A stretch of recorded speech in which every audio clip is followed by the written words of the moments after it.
All right, everybody, so today we're going to talk about probably what I think is one of the most important things when setting up your bow. It is the most important thing when setting up a bow, and too many people miss this step.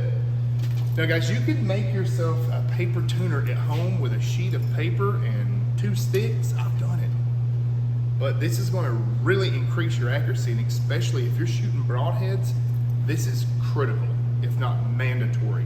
So before you go hunting this year, you need to shoot your bow through paper. Find out where your tune is. So the theory of paper tuning is we're making sure that this arrow, when it leaves the bow, it is perfectly straight. It's not doing this. It's coming out of that bow straight. Now there's multiple variables that can change the outcome of this, right? Okay, so multiple variables that can happen. So sometimes bows can be really picky on, let's say, arrow weight, spine, things of that matter, and that's very critical. Now, there's a lot of apps, and normally if you go to your pro shop, they're going to set you up with the correct arrow for your draw length, your arrow weight, everything. So I shoot in the range of, on both my arrows, in the 350 spine range, 350 spine category with 29 or 120 grains in the front. That's my number. I shoot, I think, a 29-inch carbon to carbon arrow, but I shoot 65 pounds, 65 to 67 pounds. So that's with my hunting bow and my target arrows. I've been doing it so long, I've got it figured out. Now, one thing I have found with like the prime inlines, if they're set up correctly to the manufacturer's specifications, to the let's say the knocking point, the rest point, everything like that, that bow will shoot everything from a 400 spine to a 150 spine and bullet hole it. I have done this, and I will make videos of me trying this. It is 100% legit. He'll do it. But all right, we've went on a tangent. So let's say you're shooting broadheads, which I have found this problem too. Shooting fixed broadheads, the tune is super critical on it, because if that arrow comes out of the bow in any form of fashion, if it's crooked, lopsided, or whatever, that arrow is going to drift off, it's going to windmill, it's going to spiral. I've lost arrows because of this last year. So I took it back to the book. So what I like to do is whenever I tune, I start with a bare shaft. So let me show you. Now this bow should be bullet holing. I actually tuned it yesterday.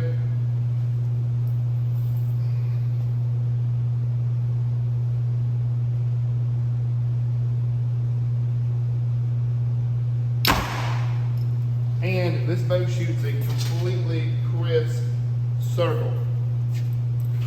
Completely crisp. I shoot a fletched arrow through it. So I'm going to show you guys some examples of some problems here that other people have had and how you would go about correcting it.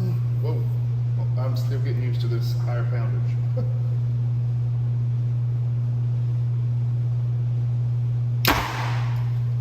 Booyah, perfectly. Now let's see if this was a hunting bow, which I mean I could hunt with it, but I'm 100% good. So let's go grab the hunting bow and see how it prints a tune. So we got a bullet hole, bare shaft, fletched. Boom, this thing's done. Good to go. But I'm gonna show you guys how you would adjust it, but I'm gonna grab my hunting bow for that. So we're not touching this.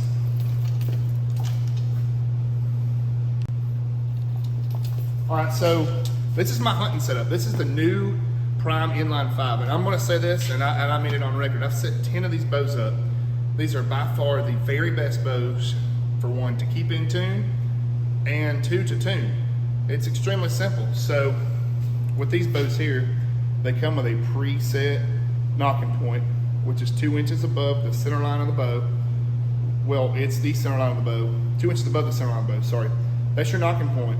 Set your arrow on top of it, pull the knock, or go ahead and tie in your top, pull the knocking point off, tie the bottom, D-loop, done. Set your rest to 7/8 off the riser, and it does not matter whatever arrow you put through it, it will bullet hole. And I'm gonna show you guys.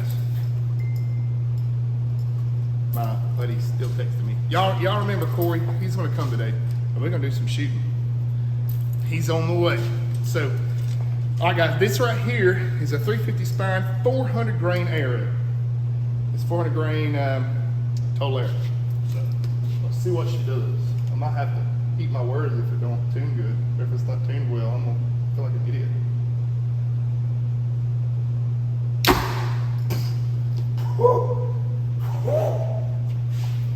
Look at this. This is what I'm talking about. That right there, that's what you want, guys. So while we're here on the subject, let's take a look at some other bullet holes. All right, so I don't know if you guys can really see this, but this one here has what they call a left tear. Yes, I don't want to look like an idiot, so I brought the book out. And if you guys want to like freeze on this frame, you guys can see what's going on. So this bow here has a left tear. So adjust arrow rest right, or the arrow's too stiff.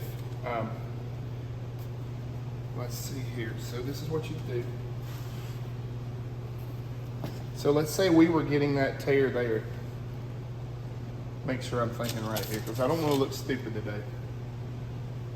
So, see, this man's arrow is coming through the bow, or coming out of the bow like this. Where mine's coming through here straight. So to correct that, the left tear, it could be arrow too stiff, or you would want to adjust your arrow rest to the right, which would be like loosening these bolts and moving it over. There's plenty of diagrams online, like the paper diagram. It'll tell you how to do it. But let's see here. There's a perfect bullet hole, perfect bullet hole. Let's say you were getting a low tear. Now, low tear, knocking point too low, that means that whenever they set the D-loop on it, the arrow is pretty much like this in the bow. They probably didn't put levels on it. They probably eyeballed it. That shit don't work. You gotta put levels on it.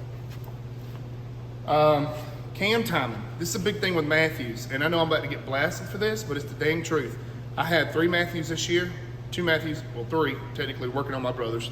Had a V3X33. That bow would not keep time. Even with new strings on it, would not keep time. I'd shoot it out here 300 or 400 times in the afternoon or throughout the day. I'd have to keep time, and it keep a ton of problems. And that thing would start telling on you. Yeah, yours would be all lopsided. My brother's 39, or his VXR, yeah, VXR, it was the same way, or no, the V3, sorry, same way. My buddy Corey's, same way. And we got away from that. And PSCs are really notorious, or at least the ones that I had this year, were notorious for keeping it in time. Now these primes, I ain't had a problem with them. I ain't had to mess with none of them, and I've shot the crap out of them. So yeah, guys, this is just a quick little reference, but this is why it's important. So let me show you this. If you have a super good tune-up, it does not matter what arrow you put to that bow. Now, a lot of people will sit there and argue with this, but okay, this is my hunting bow. I'm gonna shoot my target arrow out of it. Now check this out. We just bullet holed, hunting arrow. Now watch this. This thing's gonna be crispy too. I'm gonna get back some too.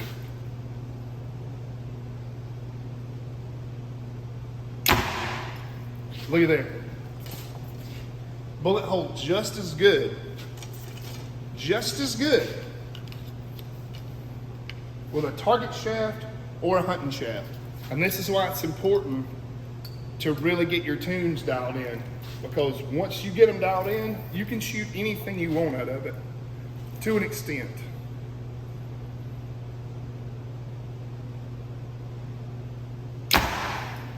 Look at here. So here's the proof in the pudding.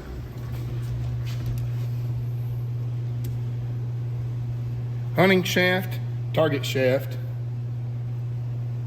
hunting shaft, or sorry, there's the bare shaft of the target arrow, and I don't have a bare shaft for my hunting arrows because I'm not going to strip it off. But yeah, guys, this is the importance of tuning.